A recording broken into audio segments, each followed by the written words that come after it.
നോക്കൂ, ഷാഫിക്ക് ശേഷം രാഹുൽ വരുമ്പോൾ ഒരു പിന്തുടർച്ചക്കാരൻ എന്ന് പറയുന്നത് ഒരു പരിധിവരെ ഗുണകരമായി രാഹുൽ മാങ്കൂട്ടത്തിൽ മാറിയിട്ടുണ്ട്. നിങ്ങൾ ഇവിടെയുള്ള 10 പേരോട് ചോദിച്ചുള്ളൂ, 10 പേരും ഷാഫിയുടെ തുടർച്ച എന്നതാണ് ആദ്യം പറയുക.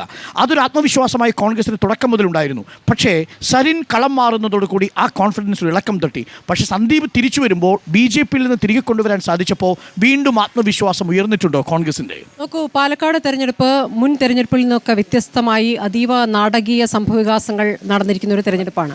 ഈ തെരഞ്ഞെടുപ്പിൽ നേരത്തെ ഉണ്ണിബാലകൃഷ്ണൻ ചൂണ്ടിക്കാണിച്ച പോലെ ജനങ്ങളെ ബാധിക്കുന്ന വിഷയങ്ങൾക്കൊപ്പം തന്നെ രാഷ്ട്രീയ വിഷയങ്ങളും രാഷ്ട്രീയ നിലപാടുകളും വോട്ടാകുന്ന ഒരു തെരഞ്ഞെടുപ്പാണെന്നാണ് ഞാൻ മനസ്സിലാക്കുന്നത്.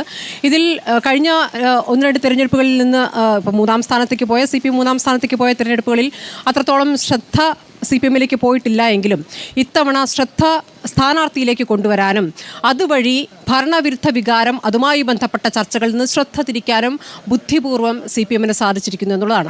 സരിൻ എന്ന വിഷയത്തിലേക്ക് ഊന്നാൻ. അപ്പോൾ സരിൻ ഉന്നയിക്കുന്ന വിഷയം അപ്പുറത്ത് രാഹുൽ മാങ്കൂട്ടത്തിൽ ശക്തനായ എതിരാളിയാണ് എന്ന് ഇരു കൂട്ടർക്കും മനസ്സിലാവുകയാണ്. രാഹുൽ എല്ലാവർക്കും സുപരിചിതനാണ്, ചർച്ചകളിൽ പങ്കെടുത്ത് മൂർച്ചയേറിയ പ്രതികരണങ്ങൾ നടത്തി. അങ്ങനെ രാഹുൽ എല്ലാവർക്കും സുപരിചിതനാണ്. അപ്പോൾ രാഹുൽ ഒരു എതിരാളിയാണ് എന്നുള്ളത് കൊണ്ട് രാഹുലിനെ എതിർക്കാനായി സരിനെ കൊണ്ടുവരുന്നു. അപ്പോൾ അത് സരിൻ ഒരു വിഷയമാകുന്നു. പിന്നെ ട്രോളി വിവാദം, കത്ത് വിവാദം, ഇതൊക്കെ എല്ലാ ജില്ലാ ഘടകങ്ങളും ഒരു സ്ഥാനാർത്ഥിയെ ആദ്യം ആലോചിക്കും, പിന്നീട് മറ്റൊരു സ്ഥാനാർത്ഥിയിൽ തീരുമാനമെത്തും. പക്ഷേ രാഹുലിൻ്റെ കാര്യത്തിൽ അത് ഒന്ന് ഫ്ലെയർ അപ്പ് ചെയ്തുകൊണ്ട് വലിയ രൂപത്തിൽ ചർച്ചയിലേക്ക് കൊണ്ടുവരിക, അതുവഴി ഭരണവിരുദ്ധ വികാരം, PP ദിവ്യ പോലുള്ള വിഷയങ്ങൾ അവിടെ ചർച്ച ചെയ്യപ്പെടാതെ പോവുക, അങ്ങനെയൊക്കെ നടന്നിട്ടുണ്ട്. പക്ഷേ ജനങ്ങളെ സംബന്ധിച്ച് ഇതെല്ലാം കാണുന്നുണ്ട് എന്നുള്ളതാണ്.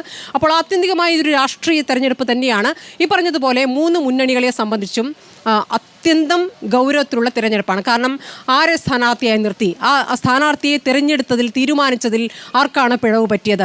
ഇപ്പോൾ രാഹുലിൻ്റെ കാര്യത്തിൽ ഒരു പിഴവ് പറ്റുകയാണെങ്കിൽ VD സതീശൻ എന്ന നേതാവിലേക്ക് ആ ചോദ്യം വരും. കാരണം VD സതീശൻ തന്നെ പറയുകയാണ്, ഞാനാണ് ഉത്തരവാദി തോറ്റിട്ടുണ്ടെങ്കിൽ എന്ന് അദ്ദേഹം തന്നെ പറയുന്നു.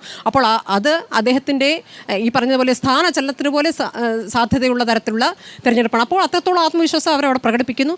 BJPയെ സംബന്ധിച്ചും 9ാമത്തെ തവണ കൃഷ്ണകുമാറിനെ പരീക്ഷിക്കുമ്പോൾ BJPയെ സംബന്ധിച്ചും ഇതുവരെയുള്ള മറ്റ് ജില്ലകളിൽ നിന്ന് വെച്ച് നോക്കുമ്പോൾ വളരെ സ്വാധീനമുള്ള ജില്ലയാണ്. അപ്പോൾ അവിടെ ഈ തെരഞ്ഞെടുപ്പ് ജയിക്കുക എന്നുള്ള തൃശ്ശൂരിൻ്റെ ഒരു ആത്മവിശ്വാസം കൂടി അവരെ സംബന്ധിച്ചുണ്ടായിരുന്നു.